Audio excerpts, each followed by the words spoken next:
Namaskar, Adab, and welcome to the Mindful Talks, wherein we say that fuel your brain, fire up your dreams, wherein we guide students to choose a right, smart, and trusted educational choices not only in India but across the globe. Today, yes, we are going to discuss about one of the fascinating field, that is medicine, medical MBBS in Russia, because this has been seen from last so many years, most searched on Google, that is a trending topic, which is MBBS in Russia. So there are lots of opportunities there for Indian students, and for that we have invited Dr. Nilesh Mohite sir to our podcast. Namaskar sir, and Namaste. welcome to the show. Namaste Vinay sir. आज आपल्या mindful talks या तुमच्या शोमध्ये मला बोलवल्याबद्दल धन्यवाद. Thank you. आज तुमच्या मार्फत आपण विद्यार्थ्यांना आणि पालकांना काही थोडंसं रशियामधील MBBS याबद्दल मार्गदर्शन करूया. बरोबर. तर सर, पहिला आपला क्वेश्चन असाच आहे की what is the current MBBS scenario in India. म्हणजे आपण बघतो की दरवर्षी जवळजवळ लाखो स्टुडंट्स प्रिपेअर करतात नीटसाठी, बरोबर. बट किंचित मुलांना फक्त MBBS ही सीट्स मिळते. तर Y studying in abroad, specially in Russia, become so popular in last so many years. हा एक खूप सुंदर प्रश्न आहे विनीत. यामध्ये आपल्याला एक गोष्ट जाणून घ्यायला पाहिजे की भारतामध्ये दरवर्षी साधारणतः 24 लाखपेक्षा जास्त विद्यार्थी नीटची परीक्षा देतात. भारतामध्ये उपलब्ध असलेली सरकारी MBBS कॉलेजेस, तिथली सीट्स ओके. आणि प्रायव्हेट सीट्स यामध्ये थोडंसं आपल्याला एक गोष्ट जाणून घ्यायला पाहिजे की सगळ्यांनाच त्यामध्ये MBBS करण्याची संधी मिळत नाही. बरोबर. प्रायव्हेटमध्ये ज्या सीट्स आहेत त्यामध्ये साधारणतः फी जी आहे भारतामधली ही 80 लाखापासून 1 कोटी 1.5 कोटीपर्यंत सुद्धा असते. ओके. ही सगळ्याच पालकांना किंवा विद्यार्थ्यांना परवडेल असं नाही. त्यामुळे रशियामधील MBBS किंवा परदेशातील MBBS हे एक सुंदर आणि चांगला पर्याय उपलब्ध होतो. ओके, थँक्यू व्हेरी मच हे क्लिअरिटी दिल्याबद्दल. बट रशिया स्पेसिफिकली हाच तुम्ही रिकमेंड का कराल? म्हणजे देशामध्ये दुसरेही देश I am sure MBBS options open असतील, बट वाय रशिया स्पेसिफिकली? बरोबर आहे हा. विनीत. रशियामध्येच का करायचं? कारण तिथे असलेली मेडिकलच्या रिलेटेड साधारणतः आपण जर बघायला गेलं तर रशियाला 100 पेक्षाहून अधिक वर्षांचा मेडिकल संदर्भातला एज्युकेशनचा अनुभव आहे. दुसरी गोष्ट, तिथे शिक्षण पद्धती जी आहे, जे MBBS रशियामध्ये करायचं जर झालं तर ते इंग्लिशमध्ये तिथे आपल्याला शिकवलं जातं की बाबा MBBS तुम्ही इंग्लिशमधून करू शकता. ओके, म्हणजे तो लँग्वेज बॅरियर नाही. ओके, लँग्वेज बॅरियर नाही. Okay. दुसरी गोष्ट, रशिया आणि भारताचे संबंध हे चांगले आहेत, आपण पूर्वीपासून बघतच आलो. त्यामुळे आपल्या विद्यार्थ्यांना सहसा तिथे काही तेवढा कुठला त्रास होत नाही. ओके. आपले विद्यार्थी कम्फर्टेबली तिथे राहू शकतात, शिकू शकतात. दुसरं जे त्याच्यामधलं महत्वाचा विषय जो आहे तो म्हणजे तिथे असलेली क्लिनिकल प्रॅक्टिस. रशियामधली क्लिनिकल प्रॅक्टिस ही चांगली आहे. तिथली सरकारी दवाखाने ते पण खूप सुंदर आहे. तिथे बरोबर. विद्यार्थ्यांना एक चांगलं एक्सपोजर मिळतं. बरोबर. तर ह्या सगळ्या गोष्टी आपण पाहिल्या तर रशिया हा एक चांगला पर्याय आपल्यासाठी दिसतो. हो, म्हणजे माझा आता तिसरा क्वेश्चन तोच आहे. I think I am sure parents पण युजली वरीड असतात की बाबा तिथे क्वालिटी ऑफ एज्युकेशन कसं असणार, आणि रशिया जर अकॅडमिकली जर आपल्याला कम्पेअर करायचं झालं तर तुम्ही ते कुठपर्यंत त्याला ते रेटिंग द्याल? म्हणजे कसं कम्पेअर कराल तसं बघायला गेलं तर? रशियामध्ये जे आपले युनिव्हर्सिटीज आहेत, आपले जे कॉलेजेस आहेत, त्यांना NMC ची मान्यता आहे, WHO परवानगीज आहेत, किंवा ज्या आंतरराष्ट्रीय MBBS कॉलेजला ज्या परवानगी लागतात त्या बहुतांश सगळ्या परवानगी या रशियन मेडिकल युनिव्हर्सिटीजला आहेत. ओके. त्यामुळे त्या बाबतीत तर चिंता करण्याचं काही कारण नाही. ओके. दुसरी सगळ्यात महत्वाची गोष्ट काय आहे की रशियामधून MBBS केल्यानंतर भारतात आल्यानंतर एक परीक्षा दिली जाते. बरोबर. ती परीक्षा दिल्यानंतर तुम्ही भारतामध्ये एकदम सुंदर पद्धतीने प्रॅक्टिस करू शकता. अजय वा. ओके. तर हा आपल्याला फायदा होतो. Okay, very nice. सो आता माझा नेक्स्ट क्वेश्चन तोच आहे की जो की ऑब्व्हियसली प्रत्येक पाल्याला, प्रत्येक मुलांना आणि प्रत्येक ऑडियन्सला this were aiming for like MBBS in Russia. Cost. So cost wise जर बघायला गेलं तर पेरेंट्सला कितपर्यंत त्यांचं जी कॉस्ट आहे ती एस्टिमेट केली पाहिजे, आणि मग त्यानुसार मग ते फ्युचर स्टडीजचे प्लॅन करू शकतात. बरोबर. त्याच्याबद्दल काय सांगाल तुम्ही सर? हा एक महत्वाचा सुंदर प्रश्न आहे. हा. महत्वाचा प्रश्न आहे. जर आपण कॉस्ट बघायला गेलं हम्म. तर रशियामधील शिक्षण हे साधारणतः 25-30 लाखांपासून 40 लाखाच्या बजेटमध्ये आपल्याला करता येतं. ओके पूर्ण म्हणजे 5 वर्षाचं जे शिक्षण आहे पूर्ण ते ओके. त्याच्यामध्ये आपल्याला करता येतं. ओके कम्पॅरेटिव्हली जर आपण भारतामध्ये बघायला गेलं हम्म. तर हेच शिक्षण प्रायव्हेट कॉलेजेसमध्ये जर आपल्याला करायचं हम्म. झालं हम्म. तर साधारणतः 90 लाख 80 हो. लाख ते 1.5 कोटी ओके किंवा 1.40 लाखापर्यंत ते आपल्याला खर्च येऊ शकतो. खर्च येऊ हा शकतो. सगळ्याच पालकांना तो हम्म. अफोर्डेबल राहील असं मला वाटतं. बरोबर बरोबर. सो तुमचं असं म्हणणं आहे की ऑलमोस्ट 25% ऑफ कॉस्टमध्ये तुम्हाला MBBS करता येतं रशियामध्ये, हो. जे की भारतामध्ये तेवढं त्याच्या जवळजवळ तिप्पट का चौपट तुम्हाला द्यावं लागतात. हो हो, हे जे आपण बोलत आहोत हे प्रायव्हेट कॉलेजच्या अच्छा, प्रायव्हेट कॉलेजेस. कारण सगळ्यांनाच सरकारी कॉलेजेसमध्ये ऍडमिशन मिळेल असं नाही. बरोबर बरोबर. आणि त्याचं कॉम्पिटिशन जास्त आहे जास्त कम्पेअर टू जर तुम्ही बघाल तर मेडिकल सीट्स आता करंटली हो. Available government medical seats in India ते हार्डली 1 लाख असतील. आणि जसं तुम्ही सांगितलं की तिकडे आपल्याला अपॉर्च्युनिटी आहे ते पण 25% लिटरली 1/4 कॉस्टमध्ये आपल्याला ते करता येतं. बरोबर. निलेश सर, नेक्स्ट क्वेश्चन असं आहे की प्रत्येक पालकांना मुलांच्या राहणीमानाची काळजी खूप असते. म्हणजे तुम्ही बघाल की आपलं त्याच लाईफस्टाईलमधून ग्रो झालो आहे जिथे आपल्याला चवीदार मसालेदार हे सर्व फूड खाण्याची सवय लागलेली असते मुलांना. तर जेव्हा तुम्ही रशियामध्ये हे जेव्हा मुलं आता जवळजवळ 5 ते 6 वर्ष ते स्पेंड करणार तर त्यांच्या राहणीमानाची काळजी कशी घेतली जाते, म्हणजे याच्याबद्दल काय सांगाल तुम्ही? विनीत, हा एक सुंदर प्रश्न आहे. आपल्याला नेहमी काळजी असते की बाबा आपल्या घरातलं मूल बाहेर शिकायला गेल्यानंतर त्याची राहण्याची खाण्याची व्यवस्था कशी असेल, त्याला त्रास तर होणार नाही ना, कारण एवढे वर्ष बाहेर राहायचं तिथे मग त्याचे हाल तर होणार नाहीत ना खाण्याचे. याची विशेष काळजी वे टू ऍडमिशन घेतलेली आहे. अरे वा. तर परदेशामध्ये कसं असतं की परदेशी विद्यार्थ्यांसाठी हे स्वतंत्र हॉस्टेल्स असतात. ओके. आणि आपल्या इथून विशेषतः कुक्स जे महाराष्ट्रीयन किंवा भारतीय पद्धतीचं जेवण बनवतील हे पाठवले गेलेले आहेत. अरे वा. आणि तिथे तशी काही अडचण विशेषतः येत नाही. ओके. सो तुमची जी वे टू ऍडमिशन ही जी कन्सल्टन्सी फर्म आहे त्यांनी ही ऑलरेडी काळजी घेऊन ठेवली आहे असं म्हणणं आहे. हो. Wow, very nice. I think should be म्हणजे या लॉंग विजनसाठी नक्कीच आपल्याला म्हणजे पुढे नक्कीच मुलांना त्याचा फायदा होत असेल. ओके, याची मला खात्रीच आहे. सर, आपला नेक्स्ट क्वेश्चन असा आहे की MBBS नंतर मुलांना ही इच्छा असते जाणून घ्यायची की MBBS इन अब्रॉडला जेव्हा करतो आपण त्याच्यानंतर इंडियामध्ये आल्यावरती त्याच्या करिअर संधी किती उपलब्ध असते त्यांच्यासाठी? बरोबर आहे.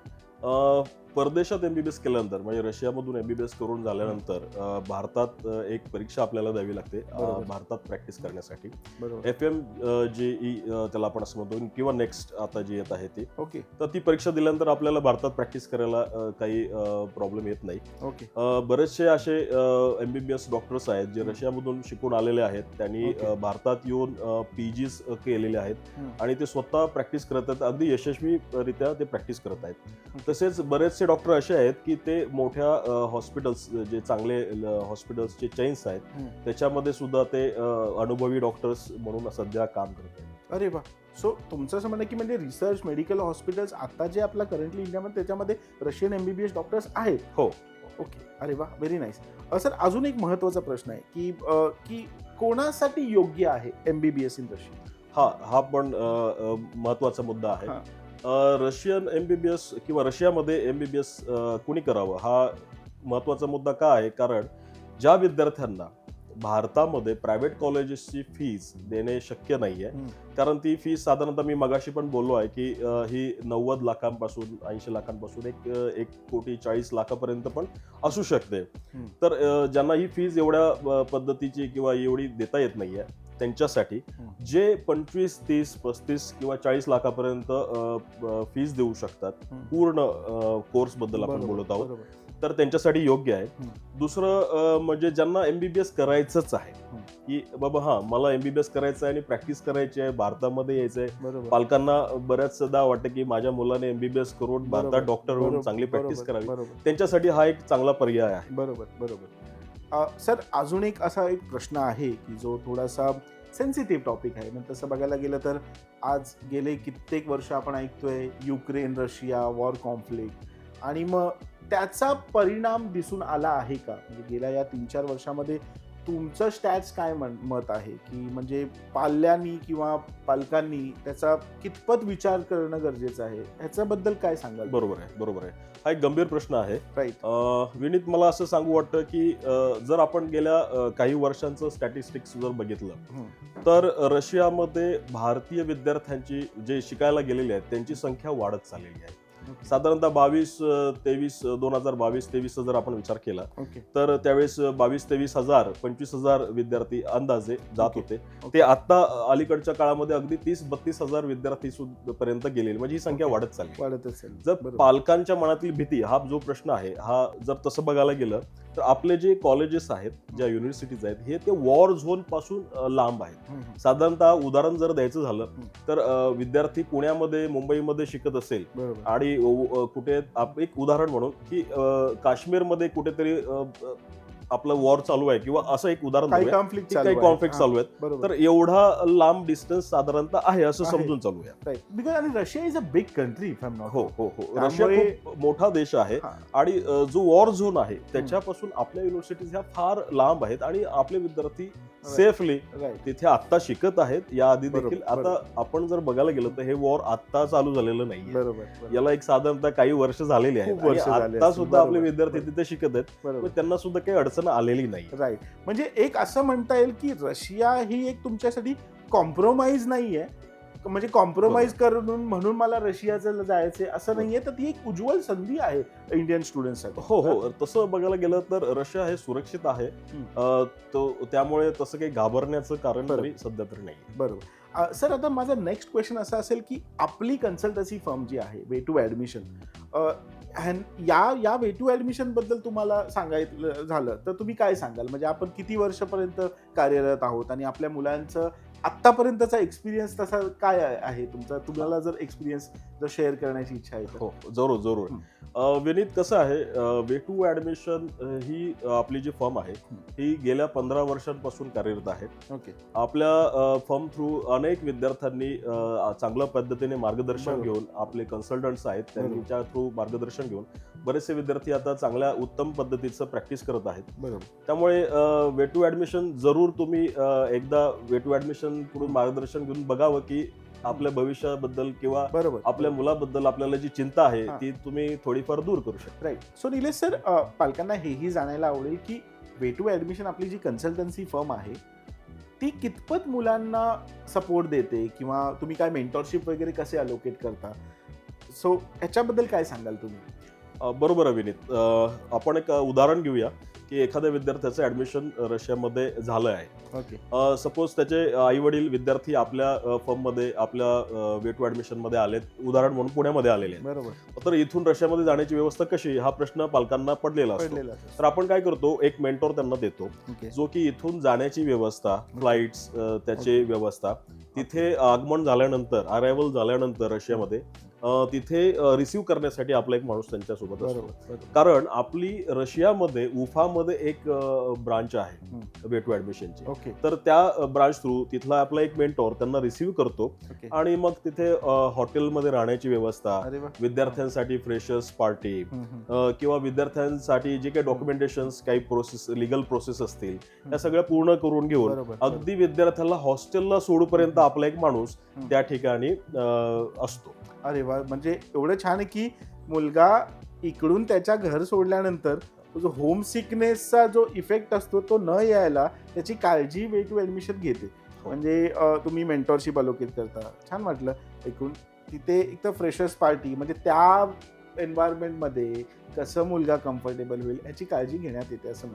ओके. आपल्या किती ब्रांचेस आहेत, कुठे म्हणजे शाखा किती आहेत? आपल्या पूर्ण भारतभर एक 15 ते 16 ब्रांचेस आहेत आणि आपण आता ते अजून एक्सपांड करत आहोत. Okay, very nice. Thank you so much doctor, एवढं छान मार्गदर्शन दिल्याबद्दल. आय एम शुअर हजारो विद्यार्थी आहेत जे MBBSचं स्वप्न पाहू इच्छिता आणि MBBS is a reputed field तसं बघण्यात येतं. Not only in India but globally त्याला रेकग्निशन आहे. त्यामुळे असं मी ऑलरेडी सांगितलं की तुमची एक सुवर्ण संधी म्हणून म्हणा, उज्ज्वल संधी म्हणून बघा. MBBS इन रशिया हा तुम्ही ऑप्शन बघू शकता. नॉट लाईक दॅट की नाही मला काहीतरी कॉम्प्रोमाइज करावं लागतंय, मला इथे भेटत नाहीये इंडियामध्ये, म्हणून मला जावं लागतं असं नाही आहे. There are as sir sed that research आहेत, युनिव्हर्सिटीज आहेत, टॉप मेडिकल कॉलेजेस आहेत, तिथे आपले रशियन डॉक्टर्स आहेत ज्यांनी MBBS केलं आहे successfully. And I am sure that you will consider this. Okay, so as we keep saying that in the mindful talks की तुम्ही इन्फॉर्मेशन पहिलं गॅदर करा. There are lots of information available. Okay, before taking any decision, just make sure that first you fuel your brain and then fire up your dreams. Okay, so signing off. Thank you very much. Thank you very much, Nilesh sir, आपल्याला मार्गदर्शन दिल्याबद्दल. I am sure that जसं तुम्ही सांगितलं, way to admission सारख्या successful ज्या education consultancy firm आहेत ती गेले 15 ते 20 वर्षापासून कार्यरत आहेत या डोमेनमध्ये. आणि या स्क्रीनवर दिलेल्या फोन नंबरवर नक्की तुम्ही त्यांना कॉन्टॅक्ट करू शकता. You can have a visit, you can have a personal counselling with them. So thank you very much. Take your decision wisely. Signing off. Thank you very much. Thank you Vineet, मला आपल्या पॉडकास्टमध्ये बोलवल्याबद्दल आणि भावी डॉक्टरांना माझ्याकडून खूप खूप शुभेच्छा. Thank you very much. थँक्यू.